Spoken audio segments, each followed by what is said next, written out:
चंद लम्हे सोचने के बाद मैंने कहा वो मेजर जेनिफर हिंडले है। मेरे साथ इसने स्नाइपर कोर्स किया है और अफगानिस्तान के महाज पर वो मुझे मिलने की खातिर ही पहुंची है। इसे क्या मालूम कि आप अफगानिस्तान में हैं और ये कि अभी फायर करने वाले आप ही हैं। और आपको कैसे मालूम कि वो आपकी खातिर यहाँ पहुंची है?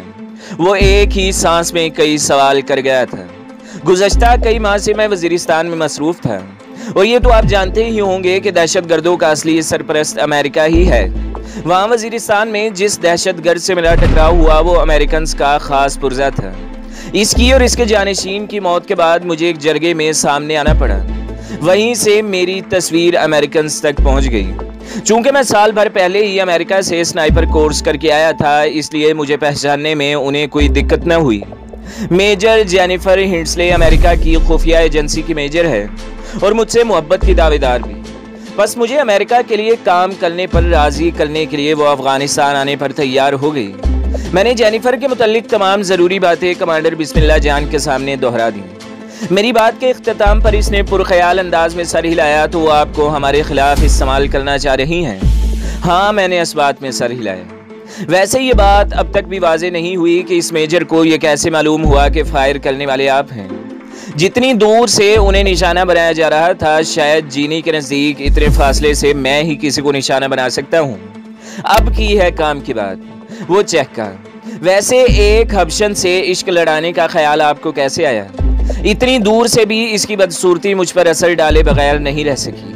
यकीनन ताकतवर दूरबीन से जेनिफर के ट्रेसी वॉल्कर के रूप की कालक इसे वाज़ेह हो गई थी। मैंने संजीदा आवाज़ में कहा, कमांडर, अगर आपने इसकी असल शक्ल देख ली तो जो पहला ख्याल आपके दिमाग में आएगा वो यही होगा कि इसे मुसलमान करके निकाह पढ़ाऊं या अहले किताब से निकाह पढ़वाने की इजाज़त से फ़ायदा उठाया जाए। मजाक कर रहा था यार। मेरी संजीदगी को इसने गुस्से पर महमूल किया है, मगर मैं मजाक नहीं कर रहा। बिला शक्को शुबा वो ऐसी ही है। इसी वक्त बूढ़ा बहराम खान खाने के बर्तन उठाए अंदर दाखिल हुआ और हम चुप हो गए। हमारे खाना खाने के दौरान बहराम चाचा कहवा बनाकर ले आया था। कहवा पीकर मैंने बहराम चाचा से राइफल साफ करने के लिए कपड़ा मांगा और रेंज मास्टर को खोलकर साफ करने लगा। बिस्मिल्लाह जान आराम करने लेट गया था। चंद दिन हमें वहीं गुजारने पड़ गए थे। इस दौरान कमांडर बिस्मिल्लाह जान मोबाइल फ़ोन पर भी मोहतात अंदाज में गुफ्तगू किया करता था। शहर भर में मुजाहिदीन की तलाश में काफ़ी छापे मारे गए थे, मगर दुश्मनों को कोई कामयाबी हासिल नहीं हुई थी। इनका काफ़ी नुकसान हुआ था। 9 आदमी बशमूल एक कर्नल और लेफ्टिनेंट कर्नल के हलाक हुए थे और एक लेफ्टिनेंट कर्नल जख्मी हुआ था। जख्मी होने वाला वही था जिसे मेजर जेनिफर हिंडले की बदौलत रियायत मिली थी। मरने वाले करीबन सारे ऑफिसर ही थे। बस एक अफगानी फौजी गलती से मारा गया था, वो भी इस वजह से कि इसका बाकी जिस्म सोफे के अकब में छुपा हुआ था और सिर्फ इसका सर आड़ से बाहर नजर आ रहा था। मरने वाले सीनियर का नाम जानकर मुझे खुशगवार हैरत हुई थी। वो कर्नल कॉलन फील्ड था।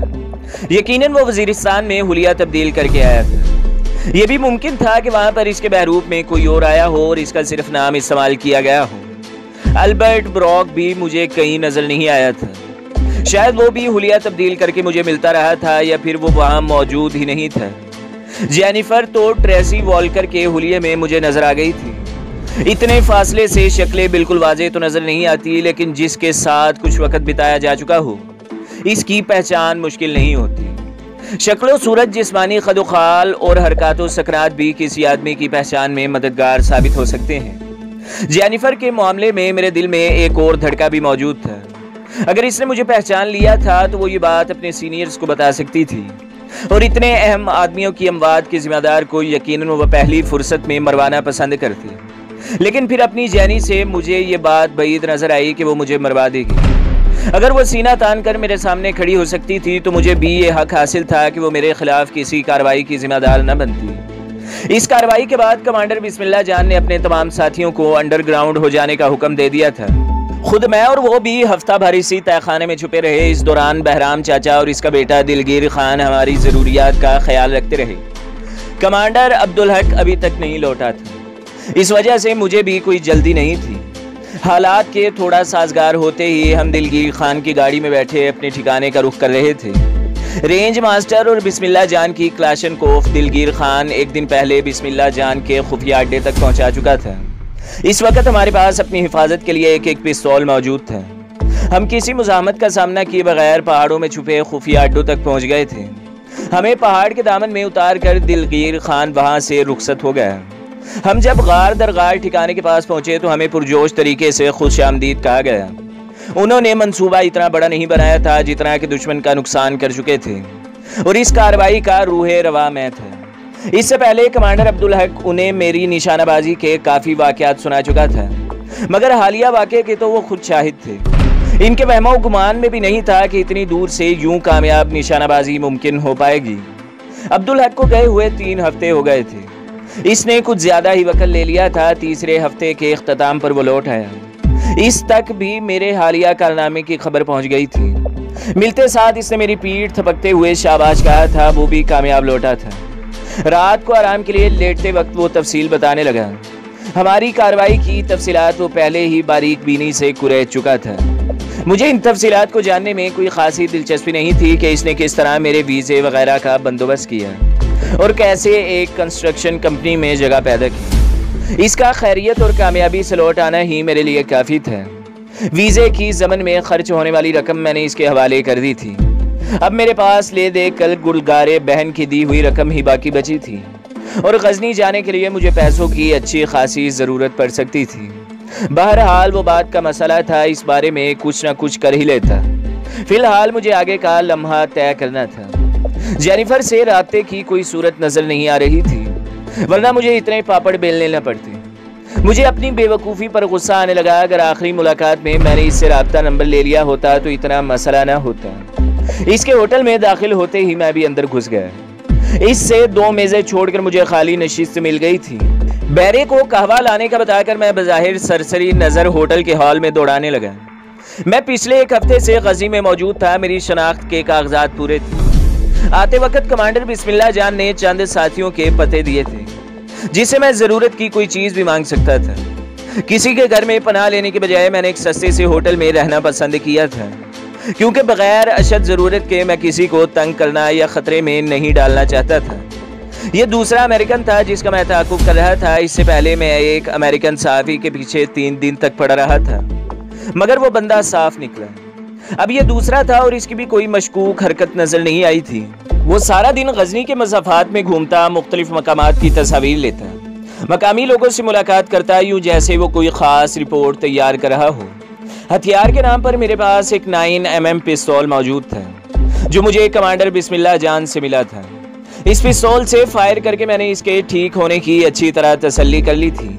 शाम तक मैं इसी सहाफ़ी के ताक़ुब में लगा रहा। अंधेरा छाने पर मैं अपने होटल में लौट आया था। चूंकि मुसलसल एक होटल में रहना मुझे मशकूक कर सकता था, इस वजह से मैं 2-3 दिन से ज़्यादा किसी होटल को अपना मस्कन नहीं बनाता था। सुबह मेरा इरादा काबुल जाने का बन रहा था, क्योंकि गजनी में मुझे अपने मकसद का हुसूल मुश्किल नज़र आने लगा था। रात का खाना मैं होटल के हॉल में ही बैठकर खाता और इस बहाने वहाँ मौजूद लोगों पर नज़र भी डाल लिया करता था। खाना खाने के दौरान एक मकामी आदमी पर मेरी नज़र पड़ी। इसने चेहरे पर मफरल की तरह काले रंग की चादर लपेटी हुई थी। दाखिली दरवाजे पर खड़े होकर इसने एक तायराना निगाह हॉल में डाली। इसकी नज़र एक लम्हे के लिए मुझ पर रुकी और फिर दाएं बाएं का जायजा लेकर वो मुझसे 2 टेबल छोड़कर बैठ गया। चाल ढाल से वो कुछ देखा भाला लग रहा था, मगर मेरे ज़हन में नहीं आ रहा था कि इसे कहाँ देखा है। गो इस मामले में मेरी याददाश्त तो बहुत तेज़ है और कोई ऐसा आदमी जिससे मेरा हल्का सा भी वास्ता रह चुका हो मुझे भूलता नहीं है। लेकिन ज़हन पर जोर देने के बावजूद मुझे याद नहीं आ सका कि इसे कहाँ देखा है। शायद चेहरे से लिपटी हुई चादर की वजह से मैं इसे पहचान नहीं पा रहा था। खाना खाकर मैंने कहवा पिया। इस दौरान इसने भी अपने लिए कहवा मंगवा लिया था। कहवा पी कर भी वो वहीं बैठा रहा। यूँ लग रहा था जैसे वो किनोकियों से मुझे ही देख रहा है। जो ही मैंने शिस्त छोड़कर सीढ़ियों की तरफ बढ़ा, मैंने इसे भी काउंटर का रुख करते देखा। कमरे में पहुंचकर मैंने चाबी के सुराख से आंख लगा दी। अंदाजे के मुताबिक थोड़ी देर बाद ही मेरी गैलरी में कदमों की आहट सुनाई दी जो मेरे कमरे के सामने आकर रुक गए। चाबी के सुराख से भी मुझे इसी के कपड़ों का रंग नजर आ रहा था। मैं फौरन दरवाजे से एक तरफ हुआ, क्योंकि मुझे शक था कि वो चाबी के सुराख से अंदर झांकने की कोशिश करेगा, मगर मेरे अंदाजे के बरक्स दरवाजे पर हल्की सी ठक ठक हुई। पिस्तौल हाथ में थामकर मैं इसे छुपाने के लिए जिस्म पर चादर लपेटी और एक झटके से दरवाजा खोल दिया। अस्सलाम वालेकुम ज़ीशान भाई। इसने चेहरे से कपड़ा हटा दिया था। अब इसे पहचानने में मुझे कोई दिक्कत नहीं हुई थी। इसका नाम तो मैं नहीं जानता था, अलबत्ता अमेरिकी कैंप पर हमले के वक्त वो मेरे साथ ही था। मैं एक तरफ हटते हुए इसे अंदर आने का मौका दिया। इसके अंदर घुसते ही इसने दरवाज़ा बंद कर दिया। बैठो, लकड़ी की पुरानी सी कुर्सी की तरफ इशारा करके मैंने इसे बैठने का इशारा किया। शुक्रिया कहते हुए वो बैठ गया। आपका नाम मुझे नहीं आता। अहमद। तो अहमद भाई वहाँ ही मुझे मिल लेते, मुझे ऐसे ही डरा दिया। मैंने सोचा आप मुझे नहीं पहचान पाएंगे और अपना तारुफ कराने के लिए अलहदगी की ज़रूरत थी। होटल में घुसते ही मैंने आपको पहचान लिया था, बस चेहरा छुपा होने की वजह से याद नहीं आ रहा था कि कहाँ देखा है। आपका पता मुझे कमांडर से मालूम हुआ था और इन्हीं ने मुझे आपसे मिलने का कहा था। मैंने पूछा खैरियत? हाँ खैरियत, एक मशकूक शख्स के बारे इतला देना थी। तो मोबाइल फ़ोन पर बता देते। कमांडर बिस्मिल्लाह जान ने एक मोबाइल फ़ोन भी मेरे हवाले किया था। मुनासिब यही है कि मैं दूर से इसकी शक्ल आपको दिखा दूँ। मैंने पूछा अभी जाना पड़ेगा? जी, इसने इस बात में सर हिला दिया। थोड़ी देर बाद आगे पीछे चलते हुए हम होटल से बाहर निकल आए। होटल से थोड़ी दूर आते ही हम इकट्ठे हो गए थे। मुझे साथ लिए वो पैदल ही एक जानिब रवाना हो गया। अमेरिकी कैंप पर हमले के बाद वो छुपने के लिए शहर आ गया था। यहाँ इसका अपना घर मौजूद था। मुझे कमांडर बिस्मिल्लाह जान ने जिन आदमियों के पते दिए थे, इनमें एक अहमद भी था। यहाँ आकर मैं किसी से भी नहीं मिला था। इसकी गुफ्तगू का लुब्बे लबाब यही था कि कमांडर बिस्मिल्लाह जान के 2 मुखबरों की लाशें एक दिन के फ़र्क के साथ गजनी के मज़ाफ़ात में मिली। मुखबर अमूमन दोनों जानिब से मिले होते हैं, इसलिए उन्हें अपना राज नहीं बताया जाता। दोनों को मारने से पहले तशद्दुद का निशाना भी बनाया गया था। इनमें से एक का ताल्लुक अफगान आर्मी से था और इसने मरने से एक दिन पहले कमांडर बिस्मिल्लाह के साथी बिलाल से बात करते हुए अपने ताकुब की यकीन दहानी करवाई थी। हर मुखबर के सामने एक ही आदमी को सामने लाया जाता है जो इस मुखबर से राब्ते में रहता है और इस फौजी के साथ बिलाल का राब्ता था। वो छुट्टी पर घर आया हुआ था। बिलाल ने इसे छुट्टी ख़त्म करके वापस हाजिर होने का मशवरा दिया था, लेकिन अगले ही दिन शहर के मज़ाफ़ात से इसकी लाश मिली थी। बिलाल फ़ौरन ज़ेरे ज़मीन हो गया। अलबत्ता जाने से पहले इसने फौजी का ताकुब करने वाले की पहचान अहमद को करा दी थी। गुज़श्ता रोज़ एक दूसरे मुखबर की लाश मिली। दूसरे ने भी कई बार मुजाहिदीन को काम की खबरें पहुंचाई थी। दूसरा एक सहाफ़ी था। कमांडर बिस्मिल्लाह जान को शक था कि दोनों कत्ल एक ही सिलसिले की कड़ी हैं। इसने अहमद को मुझसे राब्ता करके मुखबर का ताकुब करने वाले की बाबत बताने का कहा और अब अहमद मुझे इसी मकसद से वहां ले जा रहा था। मशकूक शख्स के ठिकाने तक अहमद तमाम तफसील दोहरा चुका था। वो गज़नी के बेहतरीन होटल में मुकीम पजीर था। रात इतनी नहीं बीती थी, होटल का हॉल तकरीबन भरा हुआ था। हम भी एक कोने में खाली मेज के गिर्द बैठ गए। दूसरी मंजिल कमरा नंबर 32A में रहता था। क्रिस कॉल्टर नाम है, शायद खाने के लिए नीचे हॉल में आ जाए। दाएं बाएं नजर दौड़ाते हुए इसने धीमे लहजे में कहा। मैंने पूछा अगर मैं ना होता तो आप इसके साथ क्या करते? ऐसे जासूसों को हम भी माफ नहीं करते। इसी वक्त बैरा हमारे करीब आया। 2 कॉफी अहमद ने इसके दरियाफ्त करने से पहले बता दिया था और वह सर हिलाते हुए वापस मुड़ गया। अहमद मुझे होटल के बारे ज़रूरी बातें बताने लगा। कॉफ़ी पीकर भी हम काफ़ी देर तक वहाँ पर बैठे रहे और फिर हम मायूस होकर उठने ही लगे थे कि अहमद एकदम मेरी तरफ झुका। वो सफ़ेद सूट वाला सीढ़ियों से उतर कर आ रहा है। मैं गैर महसूस अंदाज में इस तरफ मुतवज्जा हुआ। घुटे हुए मजबूत जिस्म और लंबे कद वाला एक आदमी मुझे सीढ़ियों से उतरता दिखाई दिया। हाल में तायराना नज़र दौड़ाकर वो एक खाली मेज़ की तरफ बढ़ गया। इसके नशिस्त संभालने तक चाको चौबंद बैरा इसके करीब पहुंच गया था। इसके आर्डर देने तक बदेसी लिबास में मलबूस एक मकामी हसीना सीढ़ियां उतरती हुई इसके करीब पहुंची और बेतकल्फी से इसके सामने बैठ गई। लड़की की पीठ हमारी जानिब थी। इसके अंदाजे से वाज़ेह नजर आ रहा था कि वो इसके साथ ही रहाइश पजीर है। ये कौन है कि नखियों से इसे घूरते हुए मैं अहमद से मुस्तफिर हुआ। इस तरह की कई लड़कियां यहाँ मिल जाती हैं, बस जेब का मुंह खोलना पड़ता है। मेरा ख्याल है चलना चाहिए। वहाँ मजीद बैठना मुझे मुनासिब नहीं लगा था। इस बात में सर हिलाते हुए अहमद ने बैरे को करीब आने का इशारा किया और बिल अदा करके हम वहाँ से बाहर निकल आए। क्रिस कॉल्टर लड़की से महवे गुफ्तगू था, लेकिन इसकी आंखें किसी सर्च लाइट्स की तरह चारों तरफ घूम रही थी। होटल से निकलते ही मैंने कहा मुझे कुछ रकम चाहिए। चलो। वो मुझे साथ लेकर एक प्लाजे की तरफ बढ़ गया। वहाँ लगी ATM मशीन से मतलूबा रकम निकाल कर इसने मेरे हवाले की और हम वापस मुड़ आए। मेरे होटल का रुख करते हुए इसने पूछा आप क्या इरादा है? सुबह इस होटल में कमरा लूंगा, बाकी लाया अमल बाद का मसला है। अगर मेरे लायक कोई खिदमत हो तो ज़रूर बताना। इसने पुरखुलूस लहजे में ऑफ़र की। मोटरसाइकिल मिल जाती तो इसके ताकुब में आसानी रहती, लाजमन इसके पास जाती या किराए की गाड़ी होगी। जरूर मिलेगी, मगर इतनी सर्दी में मोटरसाइकिल की सवारी कुछ मुश्किल हो जाती है। मैं खुद टैक्सी में आता जाता हूँ, मजबूरी है, शायद बरवकत टैक्सी न मिल पाए। मैंने ख्याल जाहिर किया। सही कहा, इसने इस बात में सर हिला दिया। हम होटल के करीब पहुंच चुके थे। इसने करीब से गुजरती हुई एक खाली टैक्सी को इशारा करके रोका। अंदर बैठते ही वो अपने घर का पता बताने लगा। वो पता पहले से मेरी याददाश्त में महफूज था कि बिस्मिल्लाह जान इसका पता मेरे हवाले कर चुका था।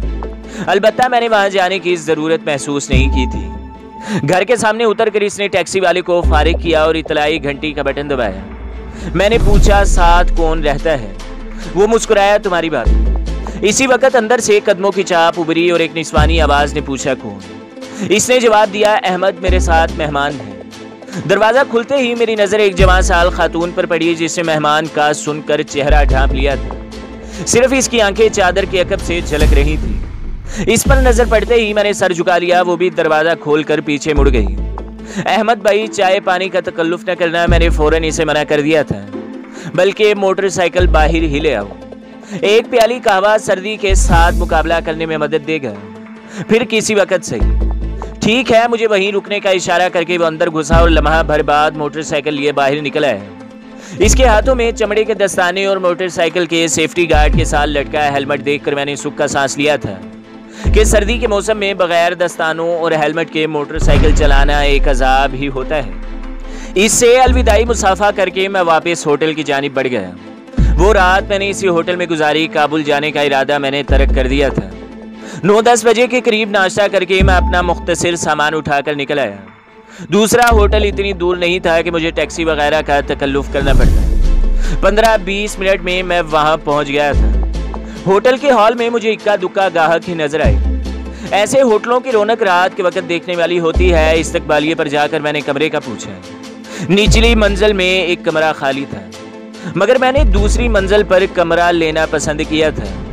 कमरे की चाबी मेरी जानिब बढ़ाते हुए इस्तकबालियन मायने खेज लहजे में बोला, सर अगर कोई खास खिदमत दरकार हो तो बिला तकल्लुफ हुक्म कर देना। जरूर। चाबी पकड़ते हुए मैंने मुंह बनाया। इसकी खास खिदमत से मैं ना वाकिफ नहीं था, लेकिन इस तरह की गलीज खिदमतों से मैं यूं ही बेहतर था।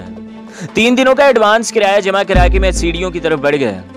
थोड़ी देर कमरे में गुजार कर मैं होटल के हॉल में आन बैठा। मैं चाहता था कि मेरी बेखबरी में वो बाहर न निकल जाए। एक स्नाइपर को जासूस बनना पड़ गया था। गो इंतजार दुनिया का पुरअज़ियत काम है, मगर स्नाइपर बेचारे का तो इंतजार के साथ बहुत मजबूत रिश्ता है। अपने शिकार के इंतजार में स्नाइपर को कई घंटे बल्कि दिन गुजारने पड़ते हैं। आहिस्ता आहिस्ता हॉल में बैठे लोगों की तादाद बढ़ने लगी। मैं 2 मरतबा चाय मंगवा कर पी चुका था। इसी अस्ना में दोपहर के खाने का वक्त भी आ गया था।